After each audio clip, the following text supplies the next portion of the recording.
Dawn crawled over the Sentinel Shield security compound, warming the concrete walls as generators hummed their endless rhythm and half-awake operators drifted through the courtyard, adjusting gear and gulping coffee. Major Ryan Keller stood at the center giving morning instructions, his steady voice cutting through the quiet, until a sudden, violent crack split the air. Keller staggered, gripping his throat as blood poured through his fingers, collapsing before anyone understood what happened. A heartbeat of silence followed, then a second shot slammed into Captain Luke Harrington's chest plate, flipping him backward into the dust. Far up on Revenant Ridge, nearly 800 meters away, tiny sparks of muzzle flashes glinted. 8 shooters, coordinated and merciless. Operators dove for cover as radios exploded with frantic voices. Staff Sergeant Aaron Cole slid behind crates, dust streaking her cheek, ignoring Corporal Briggs's dismissive shout about the useless supply girl. She watched the ridge with a stillness no one recognized because no one there knew the truth. The quiet woman they mocked had once hunted snipers for a living. Just hours earlier, sunrise had painted the compound gold as Erin unlocked the warehouse and slipped inside with her quiet, deliberate stride. At 38, she blended easily into shadows, lean and steady, carrying nothing of the swagger that defined the operators around her. She moved through shelves she kept perfectly organized, her world built of inventory lists, neat labels, and predictable routines. Operators passed by with teasing remarks, Briggs tapping his helmet with a smirk, Lawson laughing softly, but Aaron only nodded, pretending their words never landed. Yet small signs hinted at more. The way she positioned her desk to view both entrances, the instinctive flinch at loud pops, the quick scan of ceilings and corners. Ben Travis, the compound manager, handed her a list of demands for incoming VIP Victoria Kane. Aaron prepared every detail with flawless precision.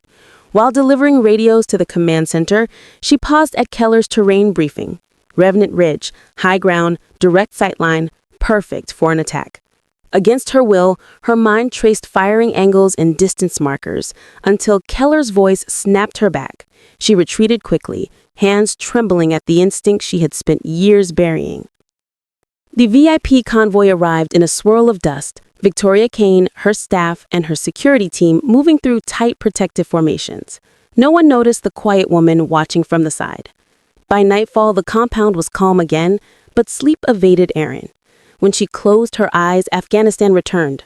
A cave mouth, a rifleman, a small child clinging to him, her hesitation, the shot that killed her spotter, Tatrick, the blood she could never forget. She woke whispering, "Not again, never again." At first light, Carl Jensen on the East Tower spotted something wrong. One prone figure on the ridge, then another, then more, moving with precision no local would possess. He radioed the alert. Inside the warehouse, Aaron tapped into camera feeds, watching the grainy ridge footage with growing certainty. Snipers, professionals, 8 of them. Her breath slowed into the deadly calm she feared. Wind patterns, mirage, spacing, everything told her this was a kill zone. Keller called for combat footing. Operators scrambled. Harrington rushed the VIPs to the hardened room. Briggs tried to act brave, but even he felt the wrongness. Aaron stepped outside, saw optics glinting on the ridge, and the old part of her, the one she hated, began to wake. Then the world shattered. Keller dropped with a burst of blood. Harrington slammed into the dirt as his chest plate split. Lawson dived for cover. Briggs rolled behind an SUV. Bullets hammered concrete. 2 operators fell near the tower, and radios screamed with fear as men were hit, crying for help, some going silent mid-transmission. Aaron ducked behind a barrier as rounds snapped overhead. Instead of panicking, she went cold.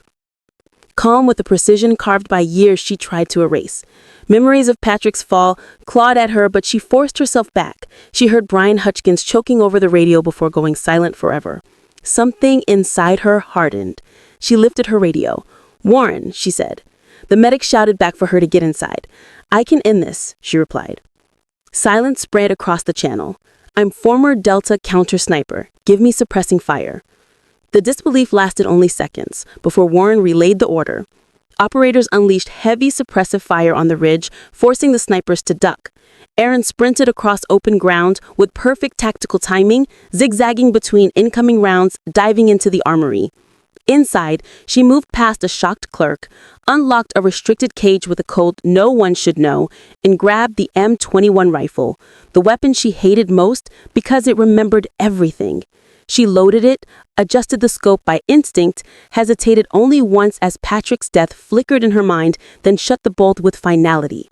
10 seconds later, she ordered ceasefire and ran to the admin building, climbing to the roof with a face no one recognized anymore, calm, cold, and resigned. Operators below watched her with confusion and growing dread as she reached the rooftop ladder. The snipers paused their fire, waiting to resume the kill. Aaron crawled behind the low wall, set the rifle, and the world narrowed to a tunnel. Sight picture, breath, trigger. She scanned the ridge, found the faintest sliver of a shoulder, dialed corrections, exhaled, fired. 2 seconds later, the sniper collapsed.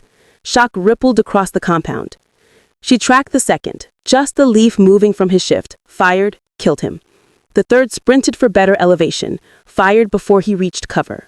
The fourth was dug deep in shadow, trained like her. A tiny shimmer gave him away. 1 perfect shot, 4 down. Memories tugged at her, but she pushed them aside. The fifth and sixth ran up the ridge in panic. Panic made them easy. 2 shots, 2 bodies. The seventh was nearly 800 meters out in brutal heat distortion. She adjusted with surgical calm and dropped him.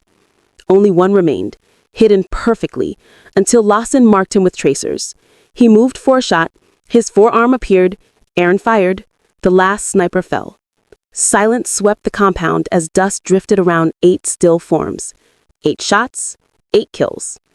Warren climbed onto the roof, staring at her like a ghost. "Who trained you?" he whispered. She kept her eyes on the ridge before finally answering, "Delta, 6 years, counter-sniper." Below, operators gathered, stunned. Mia breathed, "She's Delta." Briggs realized with crushing shame how he treated her. Through the crowd, VIP Security Director Amanda Reese approached, staring at Aaron with dawning recognition. "I know you. You're the one they called Ghostline." The courtyard fell silent. The myth they mocked stood above them, quiet, calm, and deadly, having saved them all.